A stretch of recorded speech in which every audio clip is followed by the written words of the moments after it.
Detengámonos por unos instantes a analizar el sentido del credo, según fue aprobado por los obispos reunidos en Nicea.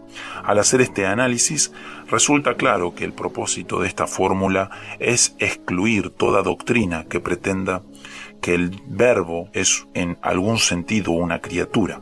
Esto puede verse en primer lugar en la frase tales como Dios de Dios, luz de luz, Dios verdadero de Dios verdadero, pero puede verse también en otros lugares, como cuando el credo dice engendrado, no hecho. Nótese que al principio el mismo credo había dicho que el Padre era hacedor de todas las cosas visibles e invisibles. Por tanto, al decir que el Hijo no es hecho, se le está excluyendo de esas cosas visibles e invisibles que el Padre hizo. Además, en el último párrafo se condena a quienes digan que el Hijo fue hecho de las cosas que no son, es decir, que fue hecho de la nada, como la creación. Y en el texto del credo, para no dejar lugar a dudas, se nos dice que el Hijo es engendrado de la substancia del Padre y que es consubstancial al Padre. Esta última frase, consubstancial al Padre, fue la que más resistencia provocó contra el credo de Nicea, pues parecía dar a entender que el Padre y el Hijo son una misma cosa, aunque su sentido aquí no es ese, sino solo asegurar que el Hijo no es hecho de la nada, como las criaturas. En todo caso, los obispos se consideraron satisfechos con este credo y procedieron a firmarlo, dando así a entender que era una expresión genuina de su fe. Solo unos pocos, entre ellos Eusebio de Nicomedia, se negaron a firmarlo. Estos fueron condenados por la asamblea y depuestos. Pero a esta sentencia Constantino añadió la suya, ordenando que los obispos depuestos abandonaran sus ciudades. Esta sentencia de exilio añadida a la herejía tuvo funestas consecuencias, como ya hemos dicho, pues estableció el precedente según el cual el Estado intervendría para asegurar la ortodoxia de la Iglesia o de sus miembros. La controversia después del concilio.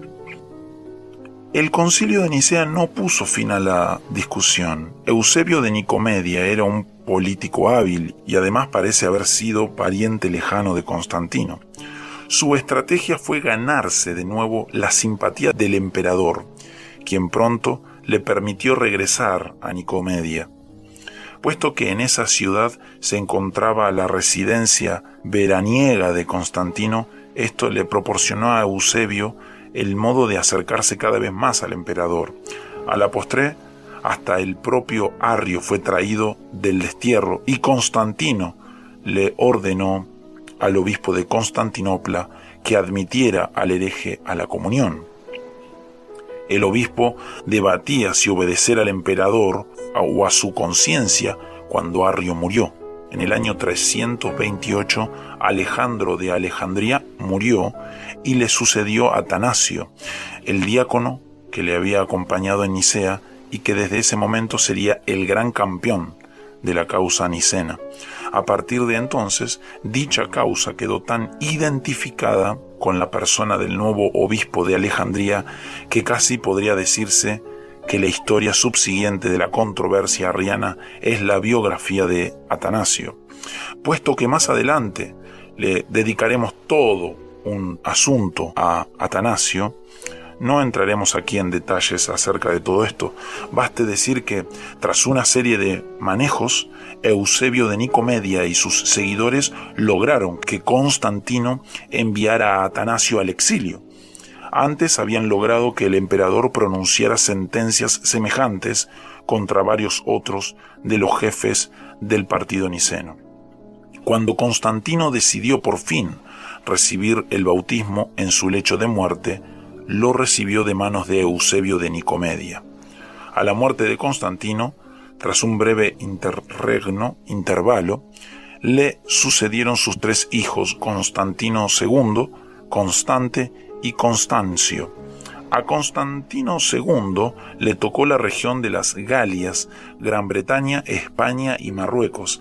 A Constancio le tocó la mayor parte de Oriente, y los territorios de Constante quedaron en medio de los de sus dos hermanos, pues le correspondió el norte de África, Italia y algunos territorios al norte de Italia.